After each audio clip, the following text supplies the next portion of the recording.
sé, la imagen que me viene a la cabeza sentía que me salía pochoclo del cerebro. Pa, pa. Decía, bueno, yo tengo que estar ahí. Lo que sentí, se lo deseo a todo el mundo que le pase alguna vez en la vida, que es como, sentí que toda mi formación, que todo confluía y que todo había sucedido para yo en ese momento poder decirles, muchachos, si ustedes me lo permiten, voy a empezar a venir cada semana a compartir con ustedes lo que sé. Y la respuesta fue sí.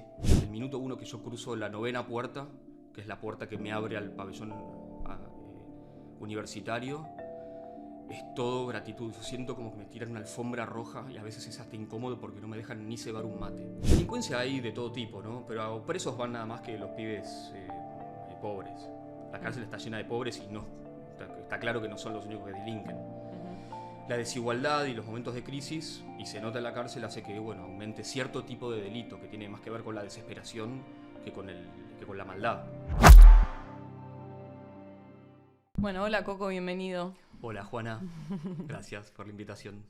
Bueno, Coco, sos docente en cárceles, ¿no? Sí, soy docente y entre algunos de los lugares donde doy clases, el más particular probablemente sea ese, sí. Y aparte el proyecto de todo lo que hago, el que más me enorgullece, el que más me mueve, el que más me ha cambiado también a mí. ¿Cómo fue que llegaste a dar clase en una cárcel? Yo ya era docente en la UBA, yo estudié diseño gráfico en FADU y fui docente en FADU. Y después de unos 6 años de dar clases ahí, ya había descubierto que mi vocación era estar en un aula. Y entonces empecé la carrera docente y eso me obligó a dejar de dar clases. Y tenía la abstinencia. Y me enteré, sincrónicamente, probablemente, que existía el programa UBA 22, que es la UBA adentro de las cárceles. Y me volví loco. Siempre, no sé, la imagen que me viene a la cabeza sentía que me salía pochoclo del cerebro. Pa, pa. Decía, bueno, yo tengo que estar ahí. No sé por qué, una intuición, un llamado, no sé cómo sí, no es que conocías a alguien y te contó su experiencia. No solo no conocía a nadie, sino que nunca se me había pero cruzado por la cabeza ni remotamente entrar a una cárcel a dar clases. Y bueno, como soy medio caradura y medio inquieto, bastante, toqué la puerta. Y bueno, me contaron de una ingeniera que se llama Estela Camarota, que coordina ahí las carreras de ciencias económicas hace más de 30 años. Le escribí un mail y ella confió, me dijo, venite a casa con una foto carnet. Y digo, bueno, voy, qué sé yo. Te estoy resumiendo un poco. Sí, sí. Y cuando llegué a la casa, yo creí que era para la autorización de ir de visita.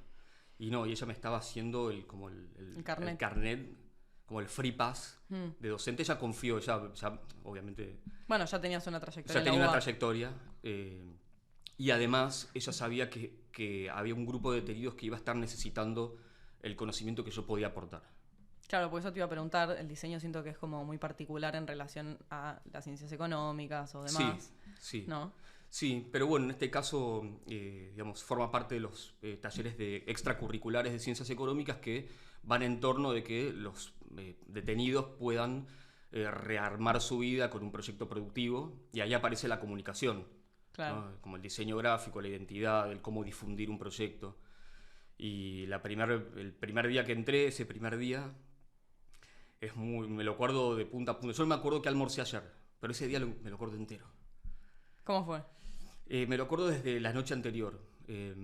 Con amigos habíamos ido a ver un concierto al Colón, que es algo que no solemos hacer, pero bueno, fuimos.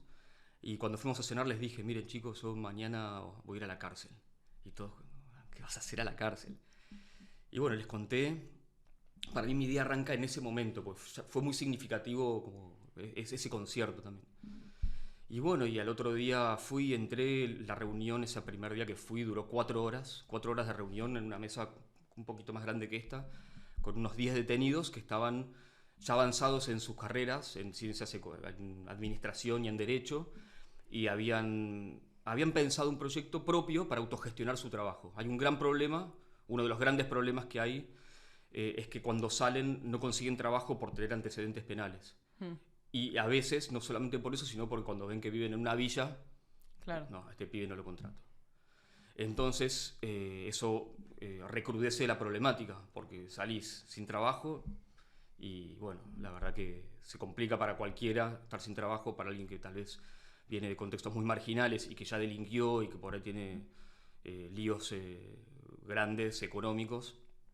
Bueno, eso ayuda a que la reincidencia aumente, ¿sí? Que no haya posibilidades laborales. Entonces ellos pensaron hacer un proyecto autogestivo, una cooperativa. Claro, independiente, digamos, no depender de que alguien te contrate. Como sabemos que no nos van a contratar o que al menos va a ser muy difícil, queremos armar una cooperativa. Y analizando se dieron cuenta que una imprenta podía ser como de fácil realización. Uh-huh. Y les pregunté, bueno, ¿qué saben ustedes del oficio gráfico? Nada. Y ahí Encima Juana, para una imprenta estaban sí, medio al horno, sí, ¿no? sí. O sea, vieron que los números daban, que la inversión era baja y que podía ser de fácil, no sé, más fácil que por ahí otro tipo de negocio. Y ahí, Juana, fue muy impresionante lo que sentí. Se lo deseo a todo el mundo que le pase alguna vez en la vida, que es como sentí que toda mi formación, no solamente lo académico, ¿no? La familia que me tocó, los amigos, la escuela a la que fui, los viajes, que todo confluía, obviamente también haber estudiado diseño gráfico y haber sido docente, que todo confluía y que todo había sucedido para yo en ese momento poder decirles: muchachos, si ustedes me lo permiten, voy a empezar a venir cada semana a compartir con ustedes lo que sé. Y la respuesta fue sí. O sea, desde el principio hubo como una buena bienvenida de su parte. Desde el principio, sí.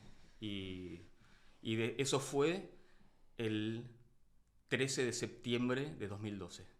Y desde ahí nunca dejé de ir. Claro, un montón, más de 10 años ya. Sí, estoy cursando el año 13. Claro. Solo dejamos de ir en la pandemia, pero no podía ir nadie.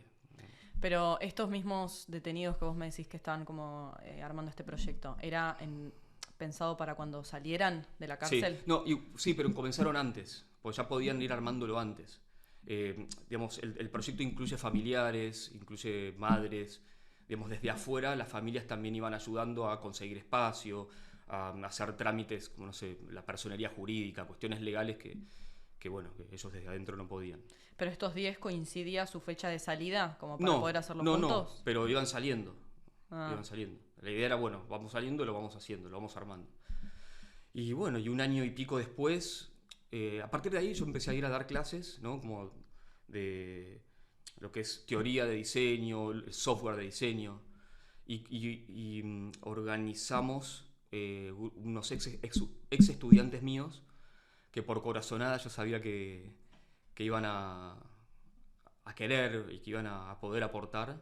Entonces cada clase un estudiante iba conmigo y daba una temática distinta. Ayudante de cátedra en FADU. Algo así, sí. Yo también soy de FADU, aguante FADU. Mira, aguante FADU. Sí. He tenido grandes profesores en la FADU. Sí, así que sí, le tengo mucho cariño. Yo también. Sí. ¿Y qué diferencias o similitudes encontrás en dar clases en una facultad como FADU con dar en una cárcel? La gratitud. Esa es la gran diferencia. Los que tuvimos oportunidades y bueno, qué sé yo, podemos ir a una universidad, no sé, nosotros a la UBA, pero una privada también, doy también en el ámbito privado, naturalizamos las cosas, como que bueno, sí, o sea, termino el colegio y me pongo a estudiar, y es como, bueno, es así. Incluso naturalizamos que exista la universidad pública, cosa que no pasa en casi ningún lado del mundo, que existe una universidad pública de calidad, no arancelada, tan grosa como la que tenemos nosotros. Entonces, al naturalizar, uno pierde la noción de que además de un derecho, en nuestro contexto es un privilegio. Eso en la cárcel no pasa. Cuando entro, desde el minuto 1 que yo cruzo la 9ª puerta, que es la puerta que me abre al pabellón universitario, es todo gratitud. Yo siento como que me tiran una alfombra roja y a veces es hasta incómodo porque no me dejan ni cebar un mate. Claro. Como coco de acá y los abrazos, ¿viste? Y saben que no son tantas las personas que están dispuestas a entrar a la cárcel a enseñar. Hay muchas igual, somos un montón. ¿Sí? Pero bueno, proporción es bajo, igual. ¿Cómo se arman los planes de estudio? ¿Son iguales en la...? Sí, bueno, lo mío es un taller extracurricular, no es la carrera. Okay. ¿Sí? Las carreras son lo mismo, Tal vez, esto no lo sé con precisión, pero es probable que se adapten tal vez los tiempos. Pero no, es la misma carrera. En mi caso es un taller que es un cuatrimestre y que consta de 2 trabajos prácticos, uno que tiene que ver con identidad, como la idea de armar una marca del proyecto, y después lo que es la difusión a través de la pieza afiche, que es como la más compleja de resolver y es una parte increíble. Ahora en este momento del cuatrimestre estamos con eso, empezando afiche. Y la parte que empezamos con logo es alucinante porque en verdad el diseño es pensar proyectualmente, es proyectarse un futuro, ¿no? Vos tenés una problemática que, bueno, tengo un proyecto, le quiero poner un logo. Bueno, entonces uno analiza todo lo que tiene que tener en cuenta para que esa marca gráfica funcione bien. ¿Sí? Hay como un objetivo y uno va trazando un programa para llegar a ese objetivo. Entonces, ahí en ese contexto es la excusa para que empiecen a pensar, a proyectarse a sí mismos. La pregunta que yo les hago no es qué saben del logotipo, es cómo se imaginan cuando salgan, qué sueñan hacer cuando salgan. La consigna es que la clase que viene todos me traigan un sueño para cumplir cuando salgan. Entonces algunos dicen, bueno, yo quiero tener una banda de música, yo quiero tener un bar, yo quiero tener una remisería, o yo quiero, no sé, aportar al negocio de mi familia, yo me quiero recibir de abogado y quiero hacer el logotipo de mi estudio de abogados. Entonces algunos por primera vez tienen un proyecto a largo plazo, literal, o sea, muchos están con el día a día, bueno, llego al pabellón y por ahí me afanaron las zapatillas, en el mismo pabellón. Son contextos muy distintos a los que por lo menos yo viví. ¿A vos cómo te toca ese tema de como la inseguridad o no sé si hay violencia o qué? Me toca como a cualquiera. A mí me afanaron 4 veces. ¿En la cárcel? No. Ah, no, yo En te la pregunto calle. puntualmente. No, en la calle sí. Esa No, parte la entiendo. en la cárcel me siento totalmente bien, o sea, a gusto. Como, no ¿Nunca sé cómo sentiste explicar. inseguridad, ni miedo, ni No, nada? nunca. Una sola vez tuve una situación que fue incómoda, no fue de miedo, fue incómoda. Que se acercó un pibe ahí en el pabellón universitario que está autogestionado por los propios detenidos hace 40 años. Entonces ellos mismos no permiten que haya quilombo ahí adentro. Y filtran, digamos, persona problemática no entra al centro universitario, porque cualquier excusa podría cortar el programa o hacer que, bueno, que se corte ese derecho ahí adentro. Ujú. Entonces lo protegen mucho. Y bueno, yo estaba ahí en el patio y se acercó uno. Me dice, Coco, no me diste el diploma. Y yo me acuerdo de todos mis estudiantes. Por ahí no me acuerdo el nombre de todos, pero de cara sí. Y yo le digo, ¿pero vos cursaste? ¿Cuándo cursaste? Sí, ¿te acordás que yo hice el afiche tal? Y yo sabía que no. Pero bueno, le dije, bueno, yo me comprometo. Yo tengo las listas de los presentes. Esta semana me fijo en casa y cuando chequee, si yo me equivoqué, te traigo el diploma. Y ahí se puso mal porque él sabía que él no lo había hecho. Se Claro. puso un poco más tenso. Que no sé qué, que te pones la gorra. Una cosa así fue, ¿no? Yo re sereno igual. Sereno, pero alerta. ¿No había más nadie? ¿Estabas solo con él? Había gente en el pabellón universitario. Siempre hay, bueno, ahora no tanto, pero hay mucha gente. Y en un momento, por él a los 10 minutos se acercaron, duró bastante esta conversación. Se acercaron unos y empezaron, ¿qué pasa con Coquito? Ojo con Coquito, ¿eh? Acá tenés que estudiar como todos. Si vos querés tu diploma, tenés que estudiar como cualquiera de los que estamos acá. Yo O le dije, sea, lo bueno, ubicaron muchachos, sus tranquilos. propios compañeros. Sí, tranquilos, no pasa nada. Y le dije, bueno, yo te invito a que hagas el taller. Y al cuatrimestre siguiente se anotó, hizo unos afichazos y después que salió libre y unos años después me escribió desde Facebook en esa época, agradeciéndome que ya estaba libre con la familia, laburando. Muy lindo, muy linda situación. Qué bueno, al final lo hizo. Eso es lo Pero no, importante, miedo no, realmente no lo. No. Una vez sonó un disparo, no en el pabellón universitario, no sé, sonó un disparo y fue muy gracioso porque yo fui el único que pegó un salto. Ah, están resto todos no. reacostumbrados. Sí, pero no sé, fue raro igual, porque disparos en la cárcel, no sé. Claro. ¿Por qué debería? No sé. Fue raro. No debería. En 13 años fue la única vez que escuché un disparo. Ok. Y en cuanto a la participación en clase, el compromiso y demás, o sea, ¿sentís que los estudiantes se entusiasman? Hay de todo, como afuera. Ah, Igual. Tal que va porque quiere el estímulo educativo, porque el diploma les suma en buena conducta. Y mi objetivo ahí es tratar de que además del estímulo educativo, se enganchen con... Suele suceder. Y sí, se copan y hay mucho compromiso, sobre todo los que están hace bastante tiempo ahí, que ya como hicieron el clic, ¿viste? De la importancia que tiene poder estudiar o aprender un oficio, y es espectacular, es increíble. O sea, es que tiene una, perdón que te interrumpí, es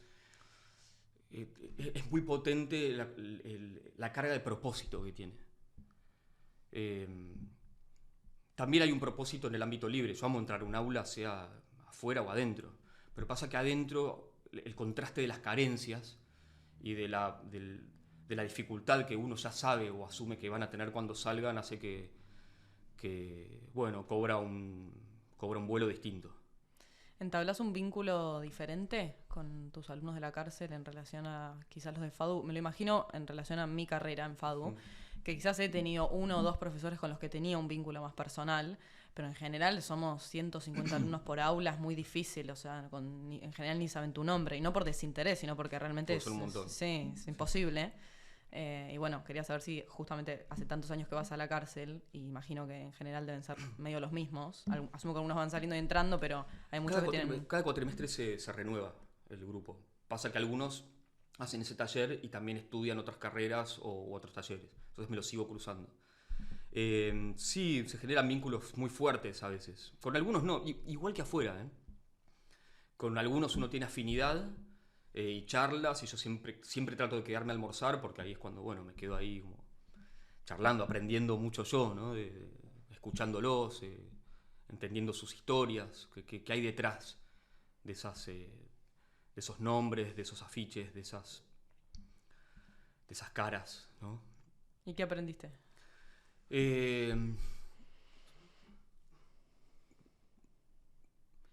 Muchas cosas. Una es la cantidad de prejuicios que tenemos, es impresionante.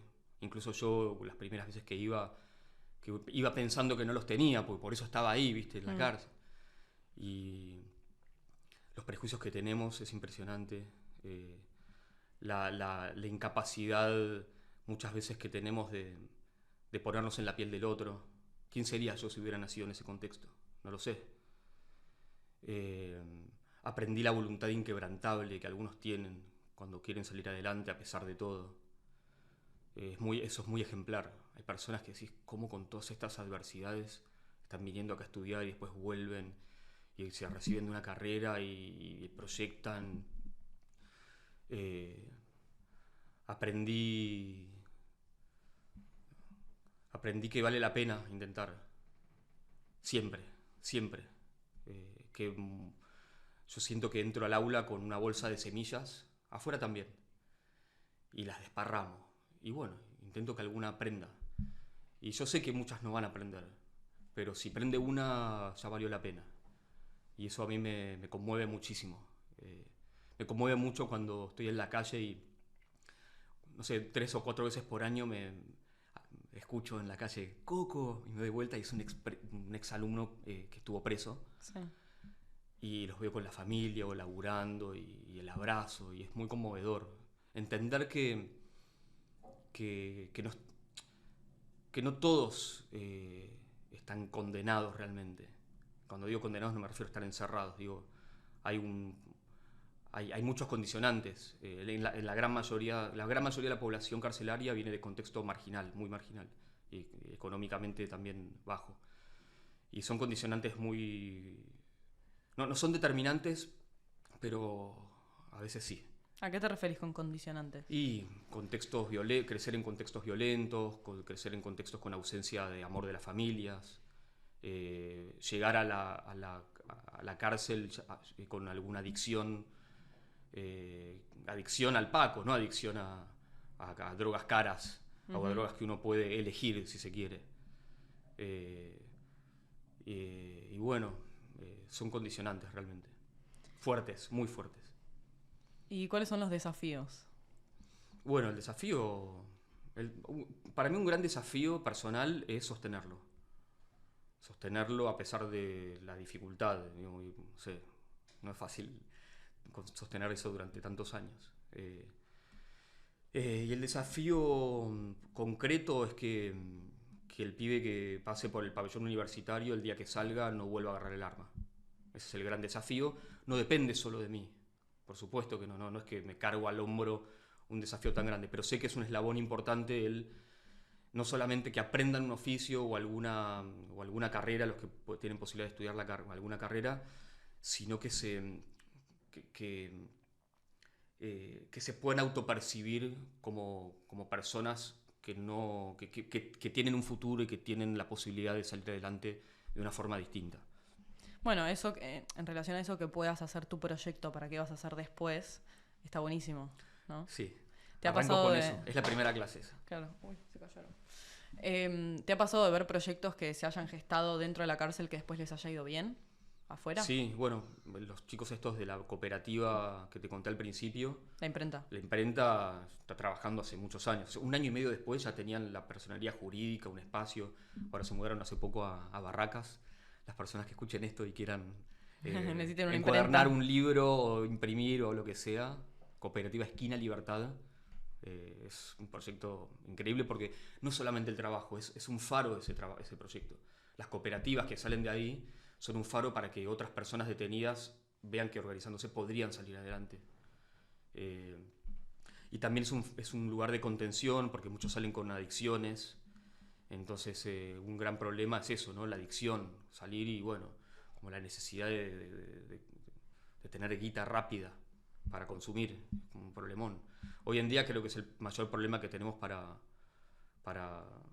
Eso fue cambiando bastante en estos años, se fue profundizando.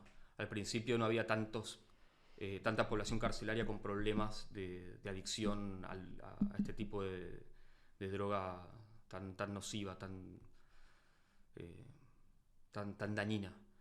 Entonces, recuperarse primero de eso para después poder tener la posibilidad de estudiar, de sentarse, de tener la serenidad, es algo que, bueno, no depende de los profes, pero bueno, nos enfrentamos también a esa dificultad. ¿Existe algún tipo de acompañamiento para quienes tienen esa adicción una vez que entran a la cárcel? ¿O es medio arréglense? No lo sé, porque yo no tengo acceso a los pabellones comunes. Entiendo que sí, pero si existe es deficiente probablemente, como muchas cosas adentro de la cárcel, por lo que me cuentan, ¿no?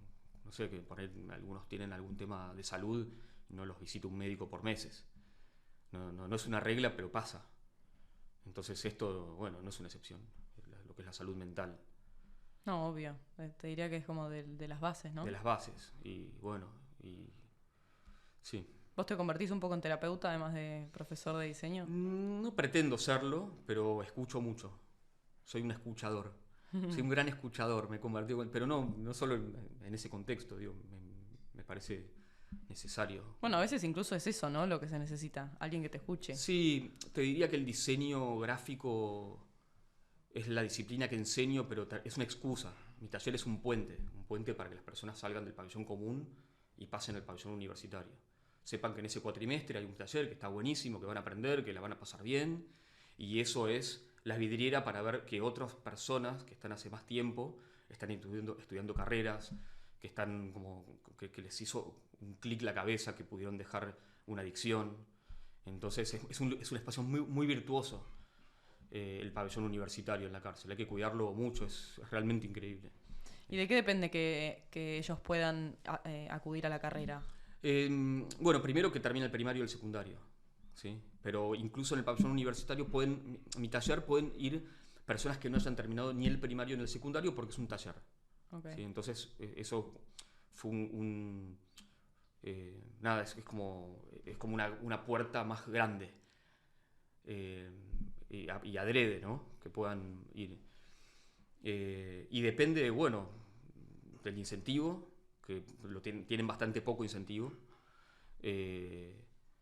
Depende de los profes que vayamos, depende que el espacio se sostenga en el tiempo, que haya presupuesto para sostener un espacio así. Depende de muchas cosas. No solamente la voluntad de ellos. Ok, hay cosas más burocráticas. Y que no sean todo. problemáticos, ¿no? Porque el pibe problemático directamente se lo filtra. Los mismos detenidos que administran el espacio cuidan que no haya conflictividad adentro. ¿Y cómo es una clase tuya, Coco? ¿Cómo es la dinámica? Está buenísima mis clases, me encantan, ¿no? Depende cuál, digamos, los lanzamientos de trabajo práctico, es una teórica, un proyector, la pared. Si no hay proyector, con el pizarrón la improviso, pero en general hay proyector. Y después, como cualquier taller en el ámbito libre, clase a clase van desarrollando una idea. Y yo lo que hago es ir moderando, trato de no influir demasiado, de no intoxicarlos con mucho academicismo, porque lo que surge en este taller en particular de la cárcel es que salen espontáneamente cosas muy interesantes, que cuando empecé a darme cuenta, eh, me parecía que darles demasiada teoría iba a implicar que pierdan esa frescura y esa autenticidad. Entonces, bueno, voy moderando hasta que las piezas se van convirtiendo un dibujo en un logo y otro dibujo en un afiche, que tienen particularidades específicas, ¿no? Como piezas de diseño. ¿Has visto obras, digamos, de ya sean afiches o proyectos puntuales que después los veas afuera? No digo el proyecto de la cooperativa, sino como quizás un afiche puntual, Sí, tipo una obra de arte que sí. después está en un museo, no sé. Algunos de los afiches de mis estudiantes, de nuestros estudiantes, estuvieron expuestos en el Malva, en el Museo de Diseño de Lisboa, en el Matadero de Madrid, en el Conti. Cuando cumplimos 10 años hicimos una exposición de unos 200 afiches en el Conti, ex ESMA. Fue muy emocionante, porque aparte fueron invitados algunos exalumnos que hablaron, fue muy increíble. Y no sé, hay un catálogo del Malva que tiene un afiche de uno de los pibes de la cárcel. Claro. Y entonces para mí eso es hermoso, ¿por qué? Porque, bueno, simbólicamente es muy, muy grande, ¿no? Eso te iba a preguntar, ¿qué simbología tratan en general? No, bueno, las primeras... el primer TP tiene que ver con el proyecto en particular que tengan, ¿sí? Esto del logotipo. Y después, la cuestión de la difusión, como lo que elaboramos, yo no les pido que hagan un afiche de difusión de su proyecto propio, sino de algo más complejo, porque si resuelven algo más complejo, después están listos para cualquier cosa. Entonces planteo que hagan, es una clase de reflexión sobre derechos humanos. Salud, educación, trabajo, juicio justo. Entonces les pido que cada uno elija uno de esos temas y que haga un afiche sobre eso, sobre el derecho a la educación, al trabajo, a la salud, etc. Y Juana, te caes de culo. En muy poco tiempo salen trabajos de una síntesis y de una poesía que en el ámbito libre no sucede. No sucede con tanta espontaneidad, ni con tanta frescura, ni con tanta verdad, además. Porque yo hago afiches de difusión de derechos humanos. Cuando hago mis trabajos, mis afiches son eso. Difundir ideas en las que creo. Pero yo cuando hago un afiche sobre el derecho a la salud, lo hago empatizando con el que no lo tiene, pero a mí nunca me faltó ni una curita. Claro, eso te iba a decir, Ni una están como gasa. más interpelados por esa experiencia. En cambio ellos, la grandísima mayoría, cuando habla de esos temas, habla desde la carencia, desde la verdad absoluta de, bueno, sí, yo tengo mi derecho, pero yo voy a hablar de la ausencia. En general hablan de la ausencia. Y nada, los invito a ver, no sé, tengo varios subidos en mi web. Después sí, me divierte después que me pases un par de fotos y las proyectamos acá arriba del video. Son alucinantes, Y aparte lo alucinante es que, como son tantos, el taller extracurricular se anotan muchos, entonces no hay compu para todos. Laburamos con la mano en la vieja escuela del diseño gráfico. Escuela del diseño gráfico que ni yo la viví. La primera vez que hicimos el taller se habían anotado 120 pibes. Un montón. Después lo fueron restringiendo, ¿no? Me acuerdo de unas clases que no había aula para tantos y las dimos en el patio. Claro. Y en el patio me acuerdo una anécdota que estábamos ahí, muchas mesas, pibes ahí, eran muchísimos, y se acerca uno y me dice, Coco, el de al lado se está copiando. Y me pareció impresionante, ¿viste? Te parte la cabeza esas situaciones, ¿no? Como, bueno, yo di clases también un año, un poco más en cárcel de menores, y te das cuenta ahí que hay mucha ausencia de infancia también, muchísima, y eso, bueno, se nota muchas veces. ¿Te pasa de irte impactado emocionalmente cuando vas? Sí. ¿Y cómo lo administras? Tengo algunos canales con los que me ayudan mucho. No sé, hago un poco de terapia, practico kung fu hace muchos años. hablo mucho, tengo, tengo una vida espiritual muy, no sé cómo llamarlo, sí, desarrollada, no sé, pero que alimento mucho. Y me permito putear, me permito llorar, eh, y listo, todo eso, ¿no? ¿Qué aprendiste de vos en esa experiencia? Eh, Me parece que algo que a mí no sé si lo aprendí ahí, pero que lo fui reconociendo en mí, es que tengo eh, algo de la voluntad, me parece, algo como de... O sea, hay algunos ejemplos de personas que conocí ahí, que cuando yo me canso, cuando bajo los brazos de cansancio, ¿viste? No por el pibe, sino por el sistema que empuja tanto a que ese pibe vuelva a delinquir, eh, hay algo de la voluntad que, no sé, que me parece que ahí estoy muy fuerte, como que tengo una convicción que yo no sabía que tenía. Es una convicción. Y por ahí voy cansado, las cuadras anteriores, pero cuando voy llegando me siento, te juro, siento que soy una locomotora que no me va a parar nadie. Y cuando estoy en la clase me olvido de todo. Estoy ahí y no sé, es hermosa la comunicación en ese lugar. Es muy impresionante, muy de verdad, muy real. Eh, y como Por- diseñador también aprendí un montón. Perdón, Aprendí que me se quería puede... quedar Sí, con eso que dijiste sí, que el sistema hace que vuelvan a delinquir. sí, Eh, y te quería preguntar primero cuál es tu mirada sobre la cárcel en general sí. y un poco eso que dijiste también. Bueno, delincuencia hay de todo tipo, ¿no? Pero presos van nada más que los pibes pobres. La Mm, cárcel está llena de pobres y no está claro que no son los únicos que delinquen. ujú. La desigualdad y los momentos de crisis, y se nota en la cárcel, hace que bueno, aumente cierto tipo de delito que tiene más que ver con la desesperación que con la maldad, o con las adicciones, por ejemplo. O sea, el tema del narcotráfico es un problema que, no sé, parece que no se toma demasiado en serio, porque en la cárcel no vi nunca un narco. O sea, los que vienen a mis clases son el pibe que vendió algo en la esquina, ¿sí? O el que robó un celular para poder fumar paco, ¿entendés? Entonces, que no se traten con profundidad y con sostenibilidad y con amor por el otro ese tipo de problemáticas hace que aumenten, que no se frenen como mínimo. Eh, y hay determinado tipo de delito, que son los que en general uno ve ahí en Devoto y en general en las cárceles, que tienen que ver más con un sistema desigual mucho más que con otra cosa. Y esto no significa que entonces el pobre tiene que robar, no, no, pero las condiciones dadas hacen que sea mucho más probable que ese pibe elija el delito que estudiar arquitectura, porque tal vez ni siquiera tuvo la oportunidad de terminar el primario. Y eso lo vi mucho en la cárcel de menores, fue muy angustiante, la verdad. Se cortó ese proyecto, pero si me lo ofrecieran de nuevo no podría volver. Es demasiado. Eh, para mí, digamos, otros por ahí se sentirían más cómodos ahí y no tanto con adultos. Pero ver chicos que no los visita ni el papá ni la mamá es terrible. Bueno, ahí me remite un poco a lo que dijiste al principio de yo no sé quién hubiera sido si hubiera nacido en ese contexto, ¿no? Eso te hace empatizar inevitablemente Absolutamente.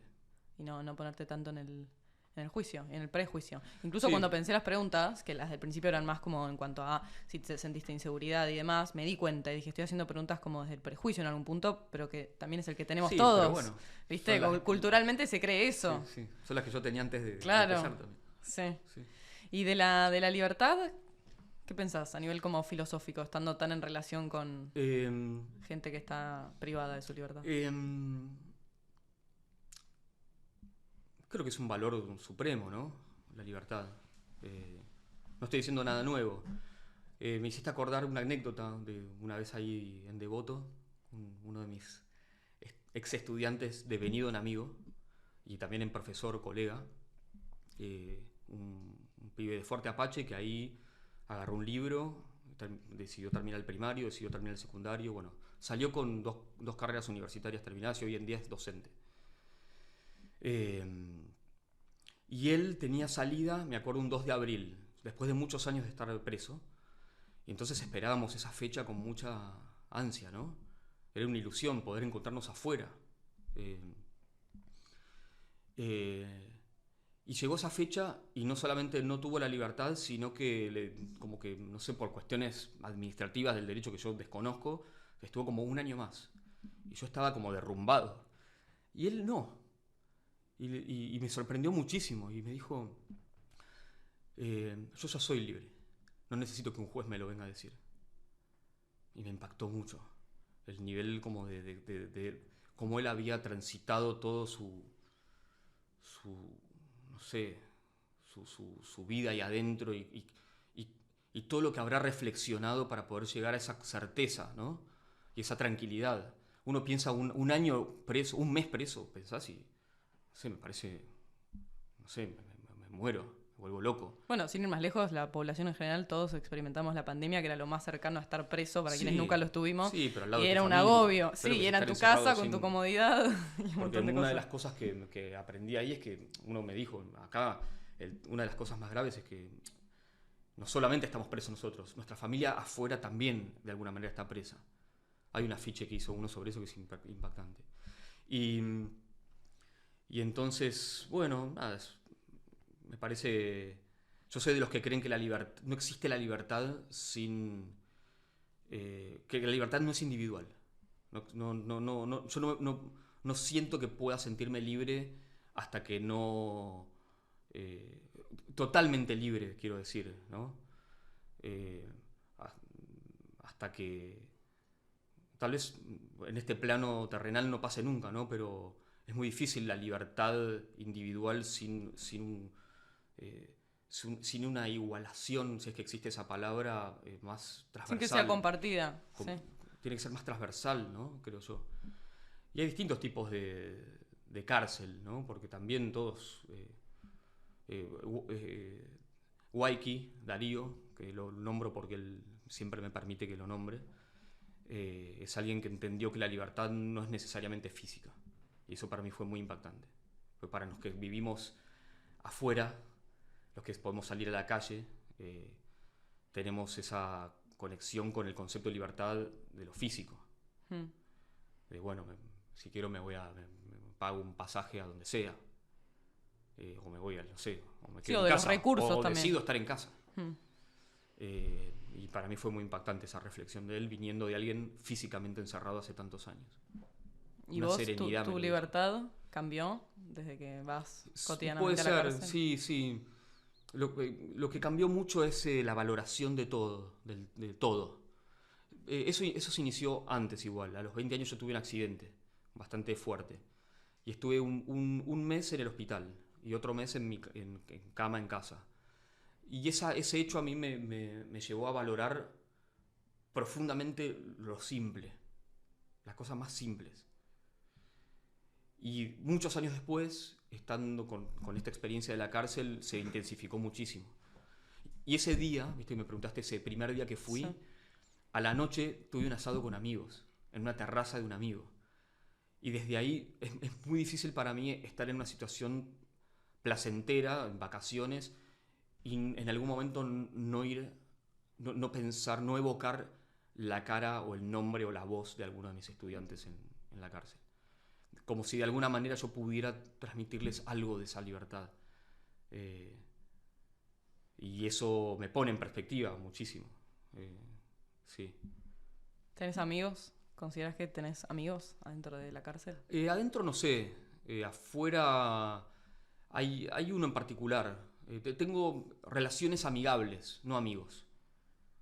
Relaciones de amistad, relaciones de personas que me gusta saber cómo están, que por ahí me likean algo y ya están libres y los quiero, les tengo un cariño muy auténtico. No tenemos una cotidianidad de ir a comer algo afuera, pero sí encontrarnos cada tanto y sentir esa confianza, ¿no? Coco, me interesa profundizar un poquito en el concepto del diseño.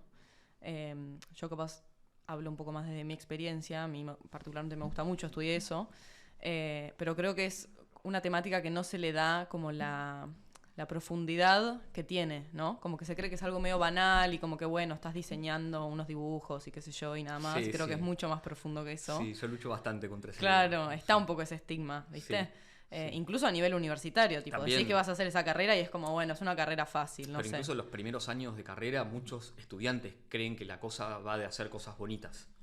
Sí.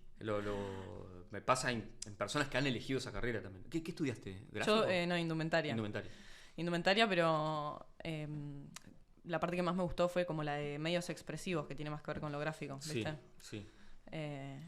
¿Qué pensás de eso? El diseño es mejora la vida de las personas. El diseño. Después está el gráfico, la arquitectura, imagen y sonido, ¿no? En el caso del gráfico es mejorar la comunicación, es comunicar visualmente. Es que una idea se proyecte hacia otra persona y esa persona entienda lo que yo quise y no lo que pinte. Es lo contrario del arte. El arte, bueno, vemos este cuadro de limones y a mí me encanta porque me gustan los limones. Y otro por ahí piensa, no sé, en el amarillo porque le remite, no sé, a la ropa que tenía la abuela. No sé, Uno puede interpretar cualquier cosa de un cuadro. Uno no debería interpretar cualquier cosa de un diseño gráfico. ¿Por qué? Porque estudiamos los resortes de la comunicación, el color, la tipografía, el estilo, etcétera, para que esa idea llegue al otro de la mejor manera posible y de una manera eficaz. Entonces, el buen diseño es necesario y mejora la calidad de vida de las personas.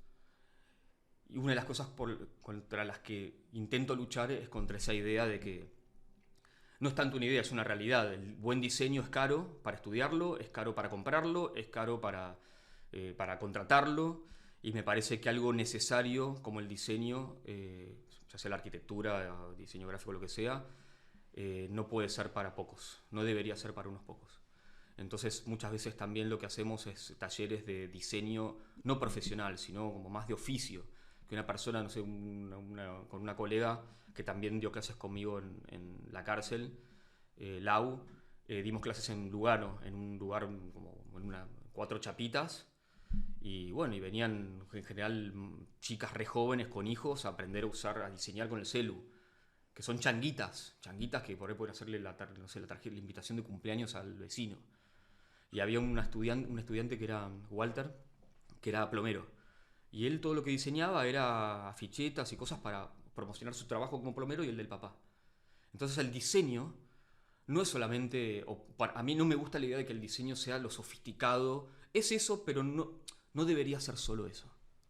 No tiene que ser solo eso. Creo que es una responsabilidad de los diseñadores, sobre todo los que estudiamos en la universidad pública, de horizontalizar la disciplina y no estar, pero esto, no, mirá, está con el Canva haciendo, bueno, pará, loco, no te vas a sacar el laburo. Es alguien que está saliendo adelante con un laburito. No, y no hace falta tampoco saber usar Photoshop para hacer un flyer. Exactamente, además. Entonces, bueno, profesionalizar, obviamente, excelente. Yo amo lo académico, soy un nerd, estudio todo el tiempo, no paro de estudiar. Pero bajemos los humos, ¿no? Hay cosas que con el diseño se pueden solucionar líos más sencillos. Incluso hoy lo pienso también en relación a las redes sociales, ¿no? O sea, hay como una necesidad de tener diseño, tengas un mini proyecto, así como tengas una empresa gigante, la comunicación en redes está, y hoy medio que no existís si no estás en redes, entonces es como que es algo que ya todos necesitamos, que quizás antes sí era más un lujo. Sí, ¿no? Sí. Así que, bueno, con respecto a mí, viste, esa cosa de como lo sofisticado y lo elitista del diseño me aburre bastante. Me aburre y por ser bueno. Lo odio, no me lo aguanto. No lo odio, no, pero me parece que es algo que hay que... Una esnoviada, digámoslo así. Sí, sí. Un poco. Y bueno, yo cuando estudiaba en FADU, me acuerdo que en los pasillos venían los profes con plumas, ¿viste? Parecían divas. Y me parece una pelotudez tan impresionante, ¿no? Porque aunque imagínate que sos el diseñador que hizo, no sé, la mejor tipografía, la más usada en el mundo. Baja los humos, loco. No salvaste una vida, no inventaste una vacuna, ni siquiera bajaste un gatito del árbol. Hiciste una tipografía que está buenísima, que me encanta, pero, loco, hay gente que se salva vidas, hay gente que... Todo bien. Amo el diseño, no le estoy bajando el precio. Lo que digo es, hay egos que me parece que están absolutamente fuera de lugar. Bueno, y también que vuelva de alguna forma a ser un juego, ¿no? ¿Qué cosa? ¿A qué te referís? El diseño en sí, no sé, yo me acuerdo en el CBC, ponele que cursé dibujo, ¿viste? Y fue de las materias que más me gustó de toda mi carrera porque estaba como esa cosa medio infantil, sin dejar de tener la bajada más universitaria de como conocer los materiales, explayarte, conectarte con vos, qué te gusta hacer, Sí. en qué sos buena, qué te sale mejor, qué demás. Explorar, ¿no? Lo lúdico. Eso Sí. lúdico del diseño me parece que es como lo más lindo y lo más trascendental. Sí, es lindo. Es una parte linda, pero no debería quedar ahí. La exploración es el inicio. Después hay que poner mucho esto. Yo cuando hago mis afiches, nacen de acá, ¿no? Porque es por el tipo de afiche que hago, pero después pongo toda la nerdeada al servicio de que el afiche esté lo mejor ajustado posible. ¿Por qué? Porque yo sé que ese detalle que tal vez no ve la mayoría, pero que todo comunica. Entonces no dejo librado al azar, intento no dejar librado al azar ni un píxel. Y eso es remental, Y sí. no es exploratorio. Bueno, Coco, muchas gracias por la charla. Me encantó. Bueno, gracias a vos.